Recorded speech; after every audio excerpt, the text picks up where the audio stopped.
Béni soit, nous y sommes parce que nous réunissons toujours à la présence de la Mère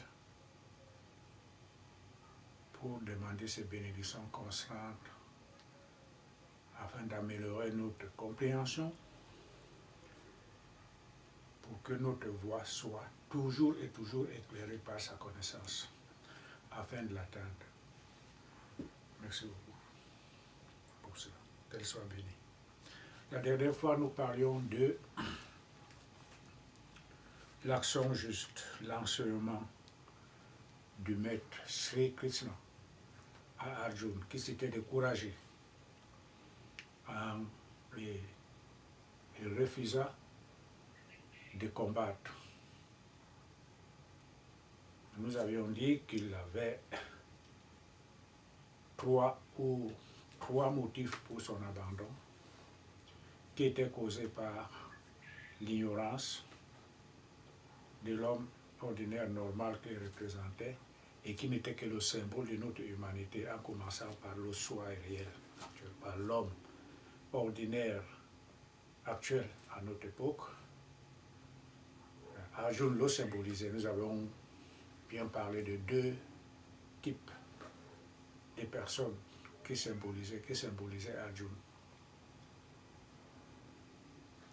La première, c'était une personne ordinaire, normale, qui ne cherche pas à comprendre, complètement plongée dans l'ignorance et ne cherche pas à se poser des questions et à entamer alors cette bataille aujourd'hui pour pouvoir l'amener à la libération. Nous avions dit que Kurukshetra était le champ d'expérience de nos sens, les saints qui habitent en tout un chacun de nous, c'est nos forces vitales. Alors il faut les combattre pour enfin s'amener à la libération. Mais aussi longtemps qu'on restera assujetti et englouti, on ne pourra jamais rien faire. Alors il faut s'élever et combattre. Et nous avons donc le maître intérieur qui est Krishna, qui nous amène et qui nous guide à partir de son choix, qui ne nous laissera jamais. Et finalement, nous sortirons vainqueurs de cette bataille. Nous avons vu que les éléments en présence sont en tout un chacun de nous.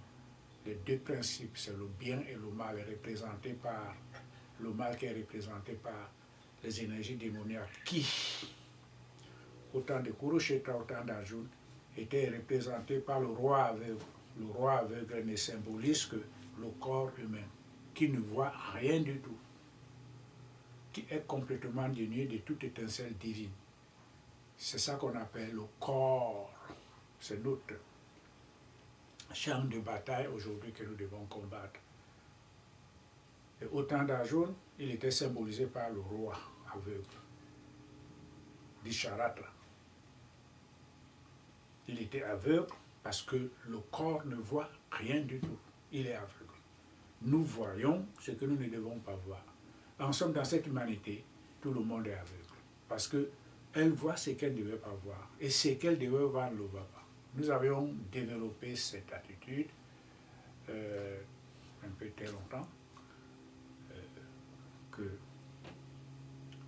le vrai moment, le vrai instant que l'individu puisse voir ce qu'il doit voir, le vrai moment, mais le vrai instant que l'individu ordinaire, un homme ordinaire qui puisse voir la réalité parfaite de ce qu'elle est, de ce qu'elle devait voir, c'est quand elle ferme les yeux. Quand l'homme ferme ses yeux, il ne voit que le noir opaque, c'est la couleur de la mer divine. Et quand elle rouvre encore ses yeux, il ne voit que les aspects phénoménaux, l'illusion de ce monde matériel qui ne dure qu'un instant. Et c'est cette illusion que nous croyons être ce corps, ces mis enfants, on ne voit rien du tout. Qui sont ces enfants? On ne les a jamais vus. Ni soi-même. Donc ces corps, cet état d'homme ordinaire ne voit rien du tout de concret. Il est alors symbolisé par le roi aveugle qu'on appelle Dhisharatra parce qu'il était aveugle. Aussi longtemps qu'on s'identifie à ce corps ou à cet ego, on est aveugle. Voilà ce que nous avons vu. Alors, nous avons vu aussi que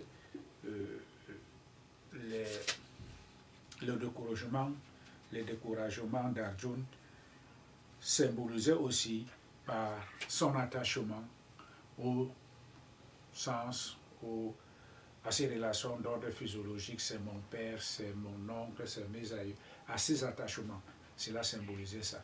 Et cela symbolisait encore par l'égarement de sa connaissance dite religieuse, les Védas ont dit ceci, ont dit cela. Alors Krishna commence alors à lui enseigner. Il avait, dans cette confusion, il avait manifesté son abandon à son maître, ce qui est très important. Il avait dit à Krishna, je suis troublé, je ne sais quoi faire, je suis sous ta tutelle, je suis ton disciple, indique-moi la voie que je dois suivre. Aussi longtemps qu'on ne l'aura pas fait, le maître ne viendra pas nous chercher. Mais il faut que cela se soulève en tout un chacun et cela répond donc maintenant à l'amour profond, infini du maître pour son maître, le maître divin à son disciple. Il est obligé d'intervenir. Alors, Arjuna l'avait présenté, s'était présenté à Krishna sous cet aspect plein d'humilité à son maître et s'abandonner à lui. Alors, à partir de ce moment-là, le maître alors a pris son disciple en main, commençant d'abord par lui poser certaines questions, lui révéler premièrement ses petits devoirs d'ordre naturel. Tu es sous la casse guerrière, tu dois te lever contre l'injustice. Même jusque-là, on ne veut pas se battre. Alors commence alors à augmenter le niveau pour lui enseigner alors l'abandon de son découragement qui est tributaire à son attachement. Et là, il faut qu'il élève petit à petit en posant l'énergie, en dissipant ses doutes, en posant l'énergie pour acquérir une connaissance qui va lui permettre de s'élever vers le haut. Voilà ce que nous avons vu la dernière fois. Alors, à partir de ce moment-là, il commençait alors à enseigner à Arjuna ses défauts, ses devoirs, et rappeler ses défauts. Lui enseigner ses devoirs et lui rappeler exactement ce qu'il doit faire en tant que membre de la caste guerrière. Et après, on monte encore. Il commence à lui apprendre la pratique fondamentale de l'action juste, de l'action désintéressée, sous la voie de la pratique du yoga. Parce Arjuna n'était que versé sur le Samkhya, ce que nous appelons la doctrine spéculative. J'ai entendu, je vais réciter. Et sur cet aspect-là, on est là depuis des milliards d'années, l'humanité dans son ensemble tourne autour. On sait très bien qu'on nous a parlé de l'amour, mais est-ce qu'on le pratique? Non. Pourquoi? Parce que cette connaissance est l'émanation de la spéculation, de l'intellect, du savoir. Et le grand maître sur le plan négatif, qui est là en tant que Maya, en tant que ses pouvoirs négatifs, engloutit l'illusion, engloutit le mental si bien que ça ne peut pas rester. Donc, on ne peut pas acquérir la libération à partir de cette voie-là. Et c'est pour ça que Krishna lui enseigne alors la nouvelle voie, celle de la pratique de l'action. Tu vas étudier, tu vas le saisir par le savoir, c'est très bien, mais tu perdras trop de temps par là-bas, tu n'arriveras pas. Alors qu'ici, par la pratique du yoga, tu vas acquérir alors cette connaissance que je suis en train maintenant de t'enseigner. Et c'est alors là, c'est sur ce plan-là que nous avions commencé donc, nous avions terminé le chapitre 2. Il dit, par exemple, le maître développe la pratique du yoga. Nous allons encore revoir, par exemple, avant de continuer au chapitre 3, le chapitre 2, versets 52 à 53. Il dit: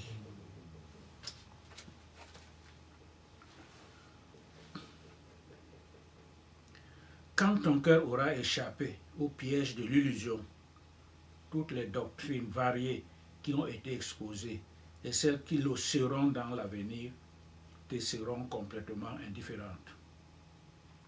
Voilà. Ça dit qu'Arjuna, en appliquant l'action juste, qui produit un certain amour désintéressé. Cette action juste amène le pratiquant à dilater son ego, amène l'ego du pratiquant à se dilater dans la conscience infinie. Alors, à partir de ce moment-là, jaillira alors la connaissance. Alors, quand telle connaissance jaillit, toutes les doctrines précédentes et celles qui seront exposées dans le futur n'auront aucune signification spéciale pour le pratiquant de l'adepte, pour le pratiquant du yoga de notre époque et de cet âge dont on parlait directement. Pourquoi? Parce que cette connaissance est l'esprit infini en tout un chacun qui a créé tout cet univers. Et quand il s'élève maintenant de son sommeil, il nous révèle chaque chose. Il nous révèle toutes choses. Il nous amène sans plus aucun. On n'a même plus le temps d'aller lire un bouquin. Il nous révèle toutes choses. C'est ça que Jésus avait dit à ses disciples. Restez, méditez sur place. Je vous enverrai l'assistant qui vous rappellera toutes choses. Et c'est cet esprit divin en soi qui est le créateur de tous les univers, qui est la connaissance, la sagesse de toutes choses. Quand elle s'éveille en nous, alors la connaissance arrive. Et à partir de là, on n'a plus besoin d'une doctrine, quoi que ce soit, pour aller écouter un pasteur, un maître qui a fait ceci. Tout ça, c'est bon, mais on ne l'écoutera plus. On a même le sentiment que le Seigneur lui-même, qui crée les univers, ne nous apprend plus rien du tout, parce qu'on le devient lui-même. On ne peut pas se parler à soi. On ne peut pas s'en vouloir à soi ou bien demander quelque chose à soi-même. C'est ça que ça voulait dire. Après, il continue.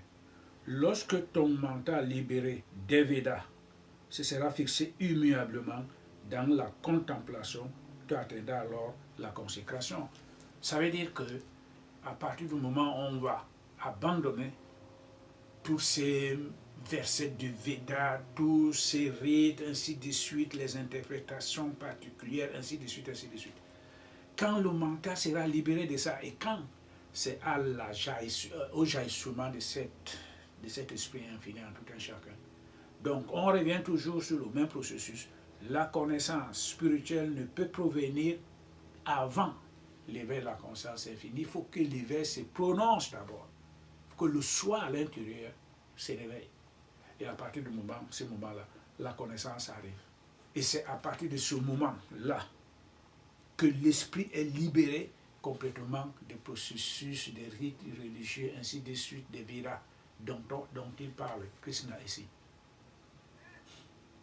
C'est pour ça que plus tard, en la personne de Jésus, il a dit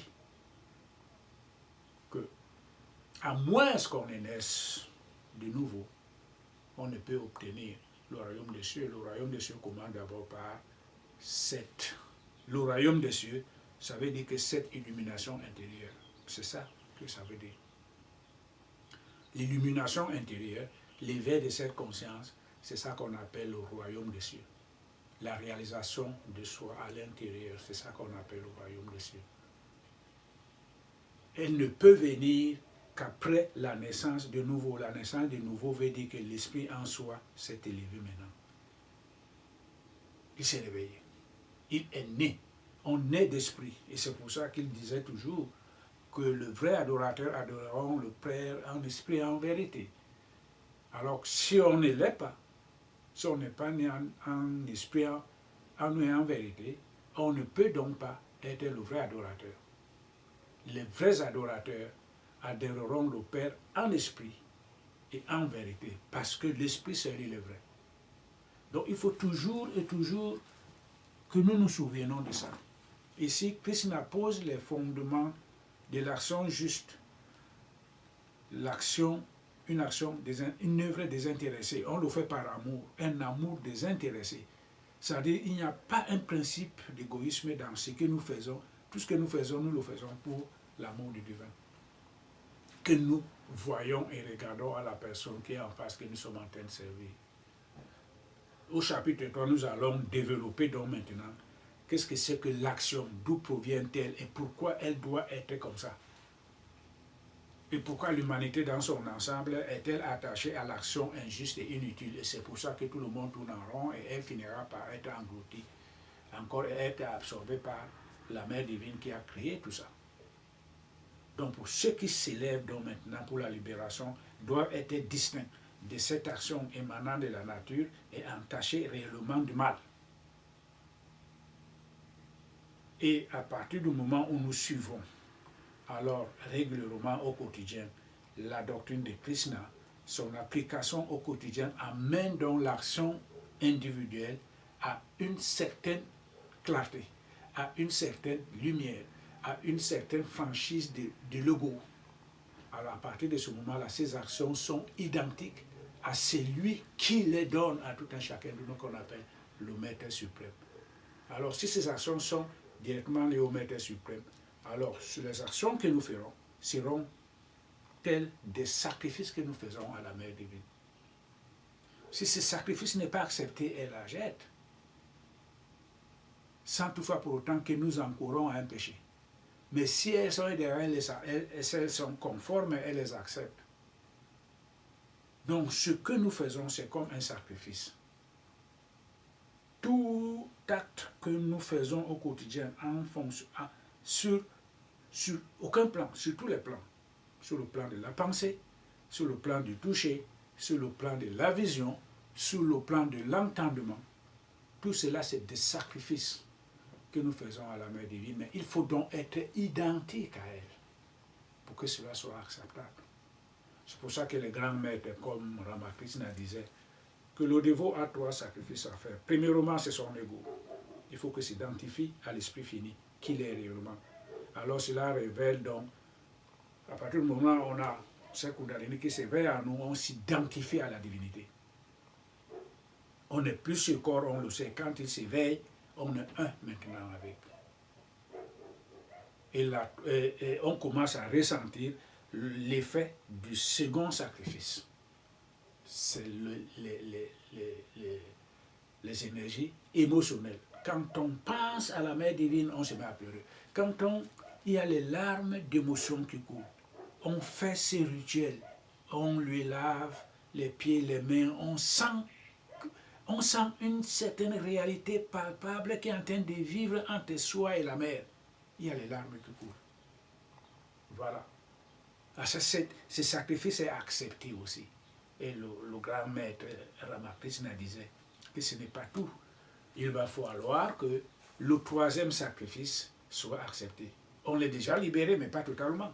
Mais il faut que le 3e sacrifice soit accepté. C'est celui-là, c'est d'ordre du mental. Il faut donc que la Mère divine détruise l'acte, l'état mental du dévot, où sévit tous les sens. Il ne comprendra plus rien, il ne verra, il sera complètement à l'abri des effets de tous les sens. Insensible, il devient insensible à tout cela. Ça, c'est le dernier sacrifice pour sa libération. Donc, toutes ces actions provenant alors de l'un qui est l'absolu, c'est ce que nous allons voir tout à l'heure.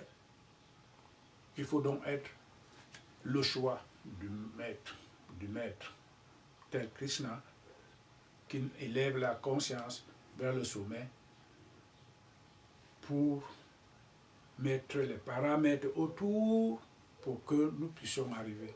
Et sans son soutien, ça devient pratiquement impossible pour qu'on y arrive. Alors maintenant, Arjuna, quoi que c'est là, il a reçu l'enseignement il reçoit l'enseignement du karma yoga. Et Krishna est en train de lui révéler les effets de ce karma yoga qui aboutissent à l'état d'un homme parfait. Il écoute tout ça. Mais il demande encore à Krishna, est-ce que tu peux, comment peut-il être un sage? Comment peut-il marcher? Comment peut-il manger? Qu'est-ce qu'il peut manger? Comment marche-t-il? Où habite-t-il? On revient toujours sur le même processus que nous permet de comprendre que nous revenons toujours sur le même principe qui nous permet de comprendre que Arjuna n'était que le symbole de l'humanité dans son ensemble sous deux aspects. Celle qui ne cherche pas à se combattre, l'autre partie qui ne cherche pas à se comprendre, ne cherche à rien du tout, on ne parle pas de ça. On a compris que cette partie est aveugle, donc on ne parle pas de ça. Mais l'autre partie qui se soumet à son maître, qui cherche à comprendre, c'est celle-là qui nous intéresse, c'est de celle-là que nous devons développer sur tous les plans. Maintenant, lui, il demande quel est ce sage. S'il pose cette question, divinement inspiré encore par son maître, c'est pour nous aujourd'hui. Parce que cette Gita et cet Arjuna n'étaient que les symboles choisis pour l'éclairage spirituel de notre génération et de celles qui viendront. Parce que cet Arjuna savait ce que c'est qu'un maître. Il avait le maître de la famille qu'on appelait Kripa. Il le connaissait, il a grandi sous ses pieds. Il connaissait bien Vyasa. C'est lui, l'auteur même de qui a écrit le Mahabharata, dans lequel se trouve la Bhagavad Gita comme épisode. Il le connaissait, il venait toujours en famille. Quand ils étaient totalement abandonnés et brutalisés, maltraités, et rejetés par le roi aveugle qu'on appelle Disharatra et l'ensemble de sa famille royale, Vyasa venait toujours lui rappeler ses devoirs et ce qu'il encourait comme peine, comme conséquence par rapport à ses actions. Et quand il venait constamment lui rappeler ça, les Arjuna étaient là. Il bénissait toujours les Arjuna. Donc Arjuna savait ce que c'est qu'un maître. Au couronnement de son frère après le sacrifice de Yajna, on ne pouvait pas faire ce sacrifice, on ne pouvait pas décorer quelqu'un empereur sans le sacrifice de Yajna. Son grand frère qui était roi, Yudhishthira,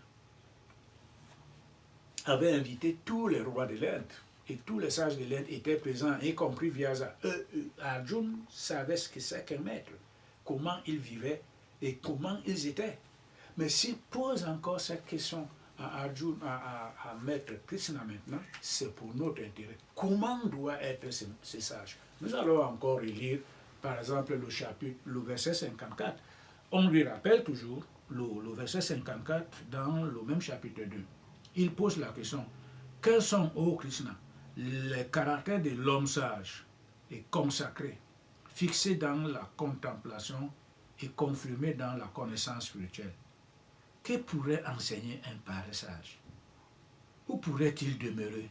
Agit-il et vit-il comme les autres hommes? Il savait où était Vyasa et les autres maîtres qui venaient. Constamment, il le savait. Et quand il pose ces questions, c'est pour notre bien-être aujourd'hui, pour que nous puissions comprendre. Alors, Krishna lui a enseigné, Krishna lui a appris les caractères et les qualités d'un maître, les caractères et les qualités d'un sage, comment il doit être indifférent à toute chose. Quel que soit le cas, il doit accepter tout d'âme égale, que ce soit le bien ou le mal, c'est pareil pour lui. Le maître transcende les castes, les religions, il est indifférent à tout. Krishna lui rappelle, on va encore peut-être relire le verset 55. Et c'est Krishna dit qu'un homme est confirmé dans la connaissance spirituelle lorsqu'il abandonne chaque désir qui entre dans son cœur, lorsqu'il est heureux par lui-même et satisfait dans le soi et par le soi. Son esprit n'est pas troublé dans l'adversité. Il est heureux et satisfait dans la prospérité et les soucis. La peur et la colère lui sont complètement étranges. Un tel homme est appelé un menu ou un sage. Donc, il savait déjà, il avait déjà écouté, il savait ce que c'est qu'un maître, il a encore appris par la bouche de Krishna lui maintenant comment sont les caractéristiques, quelles sont les caractéristiques d'un maître. Et le grand maître continue. Il est établi dans la sagesse lorsqu'en toutes circonstances, il accomplit chaque événement favorable ou défavorable d'un esprit égal. C'est-à-dire, on est indifférent, on ne fait pas ça pour satisfaire la personne. On fait ça comme étant un devoir. Un devoir, c'est tout. On n'attend pas les résultats. On ne voit pas la personne. On fait tout ce qu'on doit faire, c'est comme un sacrifice à la divinité. Bref, on voit la mère divine dans tout ce qui se passe. On ne va pas rendre un service à quelqu'un parce qu'on... Non, mais on rend ce service à la divinité. C'est un sacrifice. Voilà ce qu'il veut dire. Voilà, il a tout décrit les caractéristiques d'un maître Adjoum. Il continue ici en disant: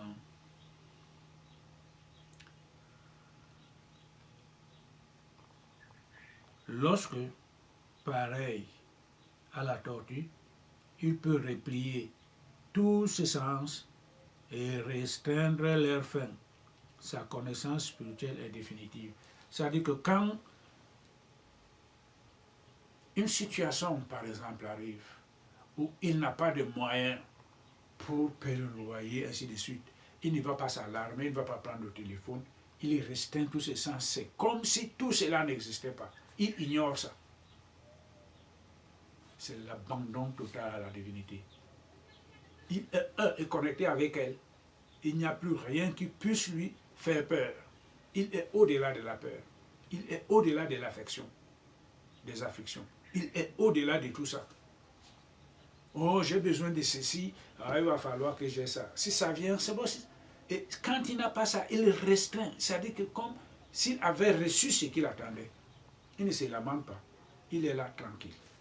Voilà, c'est lui qui a alors atteint l'état du maître, de l'homme sage.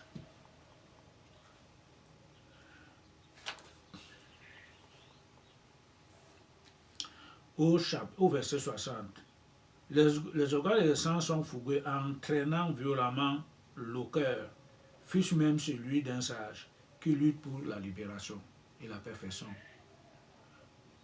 Que l'homme dominant sa nature inférieure persiste dans la consécration en se reposant en moi, son véritable soi. Car c'est lui qui contrôle ses sens et ses organes possède la connaissance spirituelle. Ici, Krishna dit à Arjuna, c'est une révision, on l'a déjà répété, nous l'avions déjà développé la dernière fois. C'est lui qui contrôle les sens, possède la connaissance spirituelle. Ici, le grand maître veut nous rappeler que l'homme dominant sa nature inférieure, qu'est-ce que ça veut dire la nature inférieure et la nature supérieure? Nous allons la développer dans le chapitre 3 que nous allons, elle est très courte, nous allons en parler de ça.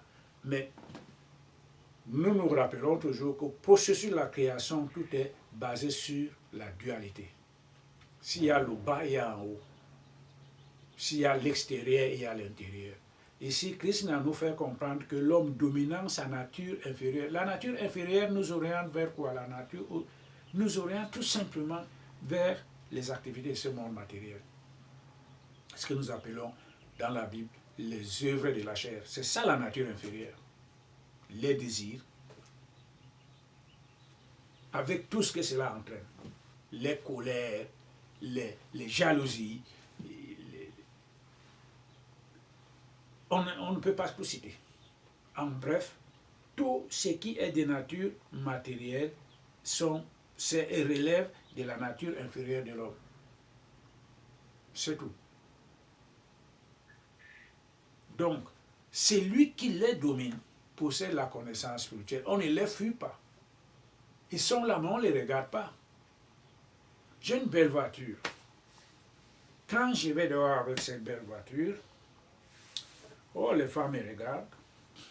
Je n'ai même pas besoin de parler d'elles. Elles vont venir d'elles-mêmes parce que j'ai une belle voiture, parce que j'ai beaucoup d'argent, j'ai beaucoup de maisons. Tout ça parle tout seul. Je n'ai même pas besoin. Alors, quand on y met complètement de son énergie, on y met son temps, c'est qu'on est en train de penser, en train de développer sa propre nature inférieure. Pourquoi? Parce que cette nature, tout ce que nous venons de citer ne rime à rien du tout quant à l'évolution de l'homme. Ça n'entraîne qu'un petit plaisir pour la satisfaction des sens. Et ça ne dure qu'un moment avec les pères des opposés qui vont se déclencher parce que la loi, elle est là. Quand tu as planté un arbre, tu en récolteras le fruit.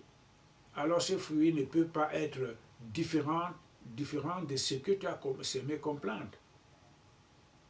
Et ces fruits viendront encore en milliards par rapport au grain qui a produit cet arbre. Donc, la nature inférieure, c'est ça que Krishna nous demande ici, de ne pas suivre. Il faut méditer sur soi, sur le soi réel, qui n'est autre que Krishna, ou la mère divine en somme. Ce qu'il veut nous dire ici, que l'homme dominant, sa nature intérieure, persiste dans la consécration.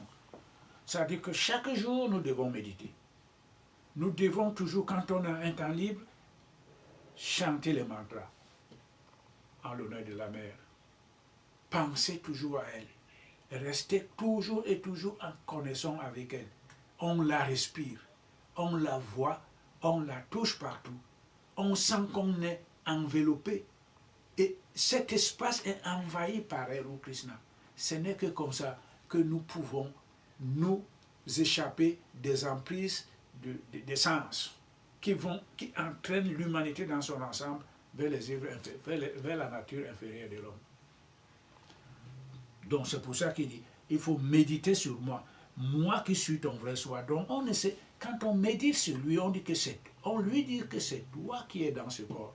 Je ne suis rien. Je ne suis que l'outil que tu utilises. Je suis que la maison que tu habites. Et tu exploites, tu habites dans cette maison.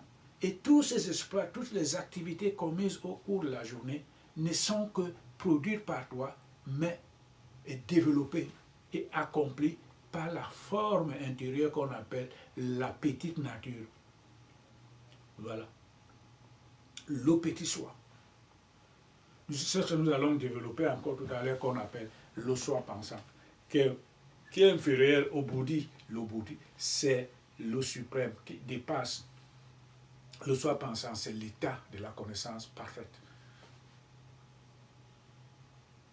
Donc, la mère divine qui est en nous utilise l'ego pour nous maintenir et nous assouvir et de nous soumettre à l'accomplissement des œuvres de notre nature la plus basse, de notre nature inférieure, parce que c'est là qu'est l'ego.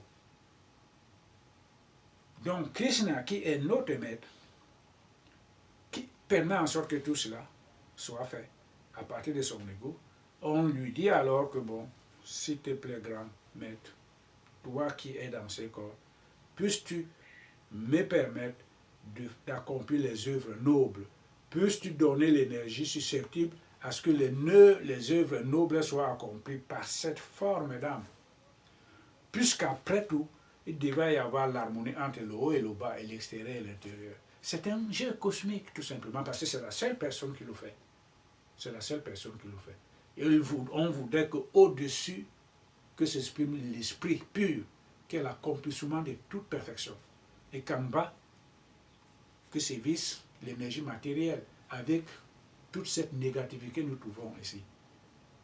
Et en plus, on couvre les gunas pour qu'on ne puisse même pas s'en sortir. Donc, elle est toujours et toujours dans le noir.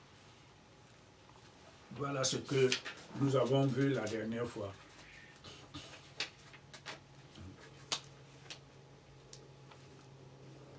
Nous allons donc continuer maintenant au chapitre.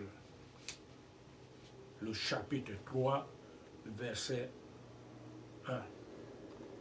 Arjuna dit aussi, si, selon ton opinion, ô dispensateur de bienfaits, la connaissance est supérieure à la pratique des actions, pourquoi me pousser à une entreprise aussi terrible?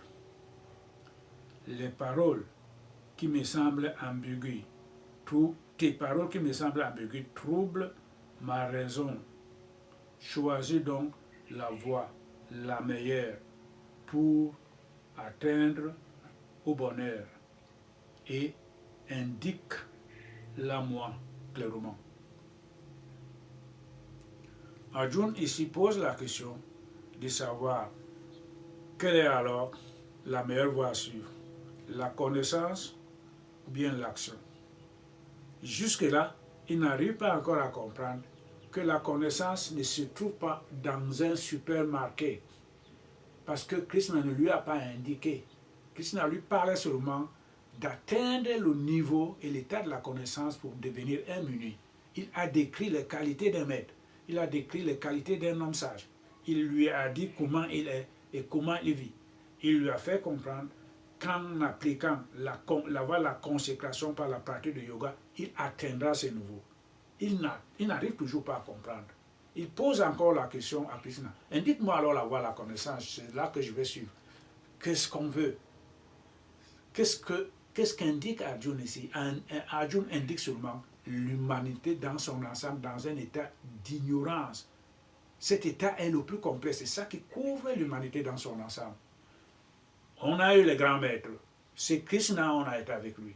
Jésus est venu il y a 2000 ans. Il a enseigné, c'est encore là. On n'arrive toujours pas à comprendre. Et c'est pour ça que l'apôtre Paul disait qu'apprenant toujours, mais incapable de parvenir à une connaissance exacte de la vérité. C'est vrai en plus. Si le maître ne te choisit pas, on n'arrivera pas à comprendre, on va abandonner. Parce que comment cela peut-il être possible? Que ce monsieur, Krishna est même son beau-frère, il a toujours joué avec lui. Il a toujours été ensemble avec lui. Les énergies que ça dégage, sont incapables de dégager l'ignorance en lui. Le maître lui prend encore, en tant que son ami, il lui enseigne pas à pas les pratiques du yoga avec les résultats que ça donne, avec des exemples de tâches que nous avons déjà vues. Ce n'est toujours pas suffisant pour lui de comprendre que je dois m'appliquer au quotidien sur la pratique de cette consécration en m'appuyant sur mon maître. Et ainsi alors, la connaissance jaillira. Il n'arrive toujours pas à comprendre ça. Il pose encore la question à Krishna. Mais indique-moi alors la voie. Si je dois abandonner l'action pour aller à la connaissance, ce n'est pas deux chambres. L'action n'est pas dans une chambre et la connaissance dans l'autre. Ce que nous devons comprendre ici. Krishna nous fait comprendre à travers Arjuna qu'il y a deux voies de consécration. La voie de la consécration par la spéculation intellectuelle. On va lire les Védas, on va faire ceci, on va faire là, blabla, c'est bon. Il l'a décrit, mais il invite Arjuna que son mental doit être libéré de ça et qu'il doit simulablement s'infiltrer dans la pratique de cette consécration qu'on appelle le karma yoga. Et en le pratiquant tous les jours et en s'appuyant sur lui, qui est le vrai soi de Krishna, du mien et de tout le reste, alors on parviendra à la connaissance. C'est ça que voulait nous dire ici. Et pendant qu'il pose ces questions, avec toute la latitude des explications et de l'énergie qu'il a déjà reçue, n'a toujours pas compris. Okay. Ici, il dit, voilà alors la réponse du maître. J'ai déjà déclaré au prince, sans péché, qu'il existait ici-bas deux modes de consécration.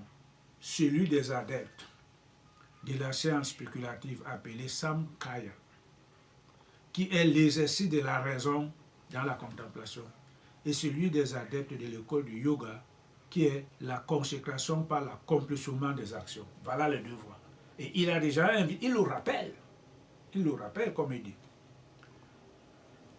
L'autre voie, c'est la voie de la raison. Donc on utilise le mental, on utilise l'intellect pour se rapprocher du divin et parvenir enfin vers la sagesse, la perfection et l'illumination. Voilà cette voie. Il l'appelle Samkhya. Et c'est ça que connaît Arjuna depuis qu'il est né. Puisqu'il parlait toujours des Védas, c'est ça la voie de la raison. Mais maintenant, il lui invite d'assurer la voie de la contemplation par la pratique du yoga. Et c'est ce yoga qui est l'adoration pure de la mère ou bien de Sri Krishna qui lui amènera alors à la perfection.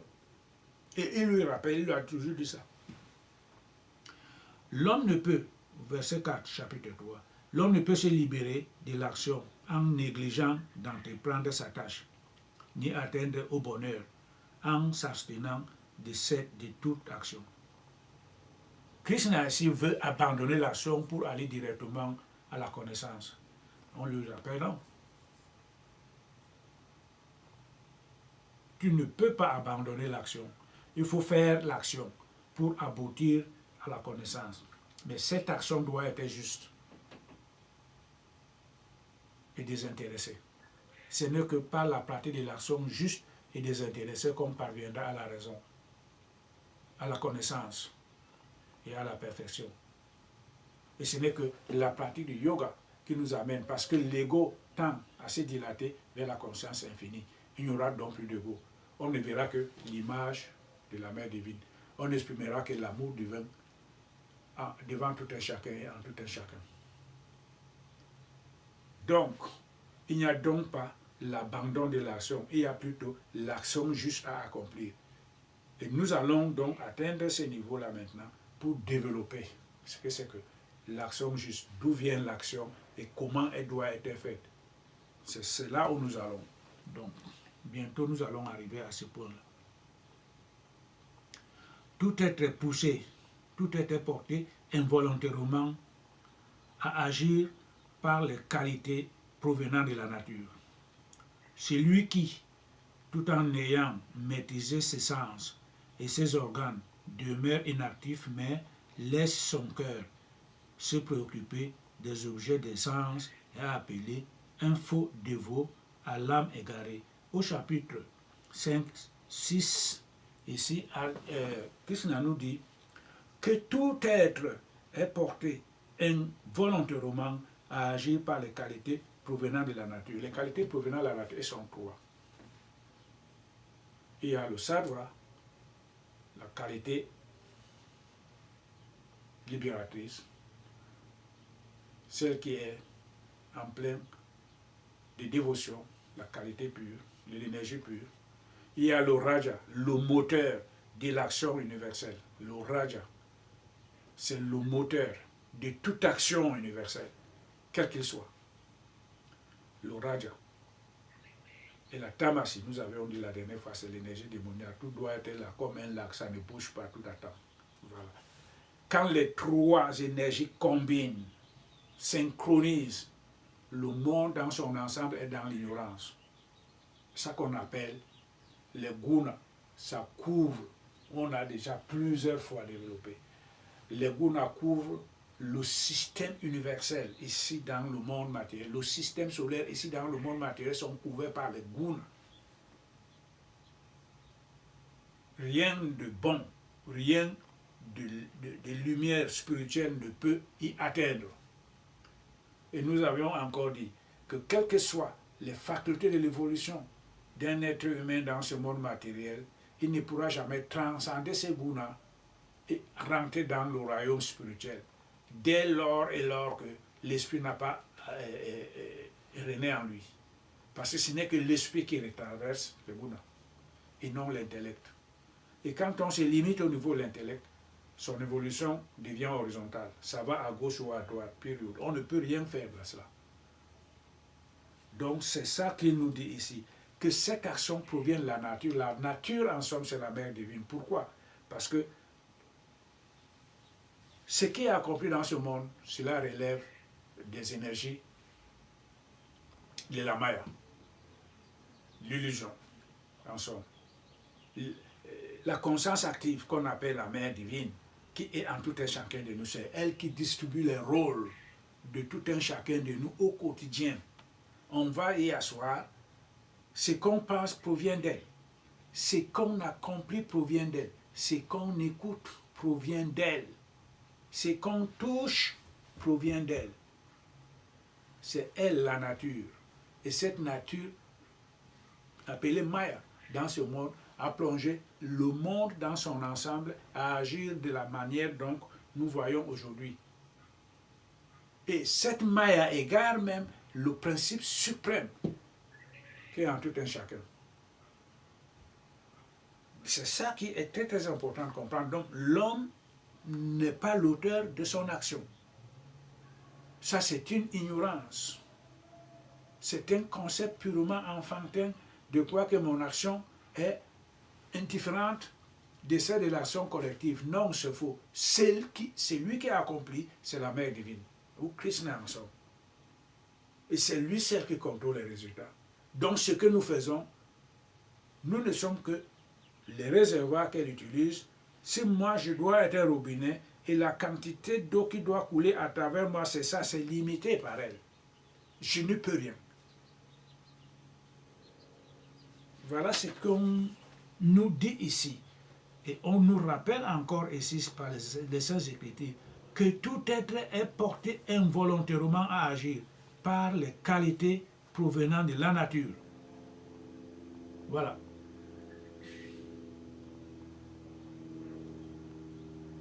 Donc, nous ne pouvons pas changer cela. Nous ne pouvons pas dire que moi, je suis l'auteur de mon action. Non, c'est une ignorance. L'action provient de la nature. Les trois qualités agissent conjointement. Quand elles cesseront d'agir, le monde aura fini d'exister. La mer va résorber tout en elle dort. Et à partir du moment où elle va encore reprojeter l'autre nature, l'autre monde du futur, idéalisé actuellement, les trois qualités vont encore revenir. Et tout ce qui sera en dessous de ces qualités seront obligés d'être soumis à elles. On ne peut rien. C'est ça que Christ va continuer à nous développer ici. Par contre, celui qui a subjugué ses passions et qui, indifférent au résultat, accomplit tous les devoirs de la vie avec ses facultés actives, est un homme estimable. Au verset 8. Accomplit donc les actions nécessaires. L'action qui est supérieure à l'action est supérieure à l'inaction. Qu'est-ce qu'on nous indique ici en tant que pratiquants de ce que nous devons demander? On doit faire seulement ce qui est nécessaire. C'est très important. Accomplit donc les actions nécessaires. Il y a certaines actions inutiles. Bouffe du temps pour rien. Il y a certaines paroles, les discours, l'entendement, les amusements. Il y a certaines choses qui... La grande qualité de ce que nous donne la nature accomplit, elles sont inactives. Elles ne sont pas efficaces. Si nous appliquons seulement l'action nécessaire, je dois me lever pour faire à manger, par exemple. C'est à manger que je suis en train, cette nourriture que je suis en train de préparer, je mets de l'énergie en récitant d'abord les mantras et en les protégeant. En les récitant et en chantant ce mantra, j'y mets de l'énergie positive à cette nourriture qui contribue à l'évolution de l'âme pour ceux qui vont les manger, pour ceux qui vont la manger. Ça guérit même certaines maladies après avoir mangé ça. On ne sait pas. Mais quand on envoie le mental de gauche à droite, on est avec les élémentaux sans le savoir en récitant. Par exemple, certaines chansons, certaines idées, il y a les élémentaux qui vous assistent, vous ne les savez pas. Et ces énergies que vous émettez, elle est négative. On pourra même manger cette nourriture, certains deviendront malades. Pourquoi? Parce qu'on fait en même temps ce qui n'est pas nécessaire de faire, pendant qu'on fait ce qui devait être nécessaire. Alors avec ce mélange de tout, l'individu ne peut pas le savoir. Donc ici, Krishna nous demande d'appliquer seulement l'action nécessaire. On écoute ce qui est nécessaire. Ouvrir sa télévision, écouter les radios, les news qui vont nous parler de l'état du monde. Il n'y a rien de surprenant à cela. On perd le temps. Celui qui parle, c'est un moribond. Il est mort depuis. On n'a même pas le droit de l'écouter. On perd le temps à l'écouter parce qu'il n'a rien du tout à nous dire. Le monde est fait. Ce qui est pratiqué au quotidien, ce n'est pas l'homme qui le fait. C'est a été prédestiné. Ce qui m'arrive a été une prédestination aussi. Il n'y a donc rien de nouveau. Pourquoi je dois me lamenter pour ce qui arrive ou bien ce que je suis en train de vivre en ce qui me concerne ou les autres? C'est comme ça que les choses devaient être. Donc pourquoi je vais alors perdre mon temps à écouter tout cela, à me soucier, à commencer à faire les brassages intellectuels pour trouver les solutions à ça? C'est des actions inefficaces. L'action efficace, c'est je dois constamment être contacté, connecté avec l'action de Krishna. Je dois constamment être connecté avec la mer en chantant les mantras, en révisant constamment ma position sur mon propre voie, sur ma propre voie d'élévation spirituelle. Et ainsi, acquérir toujours et toujours les voies, les moyens pour aider mes semblables, à les aimer davantage, à demander à la mère de m'amener pour que je sois un outil pour servir les autres. Voilà les pensées efficaces, voilà ce que nous devons penser. Mais quand on perd le temps à regarder de n'importe quoi là-dehors, ce n'est pas les actions efficaces. Donc, Krishna nous dit ici, accomplir donc les actions nécessaires. Parce que l'action est supérieure à l'inaction. Qu'est-ce que ça veut dire l'inaction? Ok, Krishna me dit de ne pas m'occuper de l'action. Je pourrais atteindre la perfection sans l'inaction, c'est impossible. Puisqu'on pense tous les jours, on doit manger tous les jours, on doit voir tous les jours, on doit toucher tous les jours. Alors les 5 sens sont là pour nous donner, on nous dit que les actions proviennent de la nature. La nature, elle est là. La nature, elle est là. Même si individuellement on dit qu'on ne fait rien, la nature va nous les donner. Il faudra toujours faire quelque chose. Donc c'est impossible l'inaction. On va nous demander d'être chaste. Il y a certains, à l'époque, il y a 2000 ans, certains enlevaient même les organes sexuels pour ne pas être en contact avec une femme, par exemple. Mais dans le cœur, quand on regarde alors une femme pleine de beauté qui passe, parce qu'elle ne représente que ça dans la vie matérielle, le cœur va essayer d'émettre certaines émotions. Et ces émotions que le cœur mettra répondra alors à la question de Jésus, en disant que celui qui aura regardé une femme avec les intentions de faire l'amour avec elle aura commis une adultère. Ça veut dire que quand bien même on ne l'a pas touché, on revient toujours sur le même principe tel que l'action est d'abord morale, elle vient du cœur. Il faut donc subjuguer toutes ces énergies-là. Il faut les effacer en restant connecté avec la mère divine. Quand on regarde une femme passer, on commence peut-être à avoir envie d'elle, par exemple, ou convoiter le porte-monnaie de quelqu'un d'autre. On doit d'abord se mettre à l'idée que cette action qui vient dans mon mental, c'est un sacrifice que je dois donner à la mère. Est-ce qu'elle va l'accepter? Au fur et à mesure qu'on rejette tout ça, que ça ne viendra plus. Voilà. Parce que la nature trouvera que non, ce n'est pas l'outil nécessaire pour développer cette énergie dans la nature. L'outil devient, cet outil n'est plus nécessaire pour ça. Mais quand on parle à Krishna et le cœur est toujours là-bas en train de voir comment ça se passe, le monde, j'ai laissé ceci.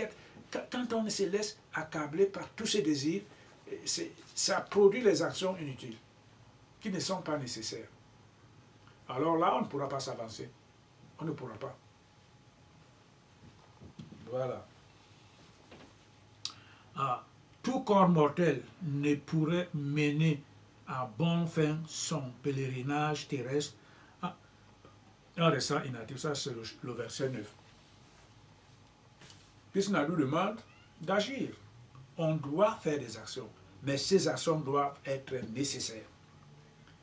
Et ces actions doivent être justes et désintéressées. On va arriver là au chapitre, là, au verset là maintenant, pour que l'homme soit convaincu que l'action que je mène ne m'appartient pas. Je ne suis que l'outil. Et comment je dois faire pour que cela me soit bénéfice? Alors il va falloir que je devienne un avec celui qui accompagne l'action. En dehors de ça, on sera toujours obligé de faire des actions inutiles et non nécessaires. Et c'est ça, c'est dans cet état que se trouve l'humanité dans son ensemble. C'est pour ça qu'on a toujours dit que le Seigneur universel s'était manifesté en la personne de Jésus en tant qu'avatar, en la personne de Krishna en tant qu'avatar, Ram et les autres. Ce n'est pas pour sauver le monde. C'est pour sauver ce dont il a choisi depuis la prédestination de ce monde, pour les sauver. Et c'est pour ça qu'il vient donc maintenant les enseigner. Et quant à eux, ils vont s'élever, quelles que soient les peines que cela demande, quelles que soient les vies de la partie de ces yogas, ils seront délivrés. Pourquoi? Parce qu'il les a choisis.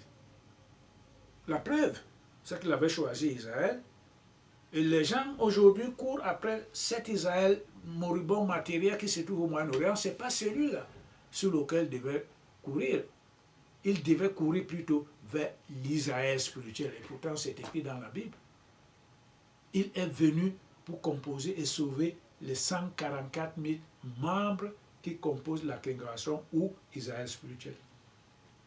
C'est à travers eux qu'il devait courir pour demander comment je dois faire pour ma réalisation intérieure, ou autrement dit, voir le royaume des cieux en moi, c'est la réalisation intérieure. Comment je dois voir, parce que Jésus dit que tout le monde verra le royaume des cieux quand il viendra. Et c'est vrai, quand tu es illuminé à l'intérieur, c'est le royaume des cieux qui s'installe. Mais les gens ne peuvent pas comprendre ça. Ils vont vers le royaume pour aller jeter un pied sur le mur de lamentation, qui est en Palestine, là. Ce peuple qui tue les gens tous les jours. Ils sont en guerre depuis 70 ans. Où est la manifestation de l'amour? Comment Dieu peut-il se montrer en Dieu qui est amour? Comment peut-il se servir d'un peuple comme exemple, comme celui-là? Ce n'est pas de ça que nous parlons. Tout simplement parce que l'homme, dans son état, qui pratique les actions non efficaces, ignorant en lui-même et par lui-même, ne peut aller que vers Israël matériel qui est là au Moyen-Orient. Et il croit avoir fait quelque chose. Tous les pasteurs de ce monde matériel, monde moderne, et qui sont issus de la formation judéo-chrétienne ne parlent que d'Israël, ainsi de suite, ainsi de suite. C'est bon.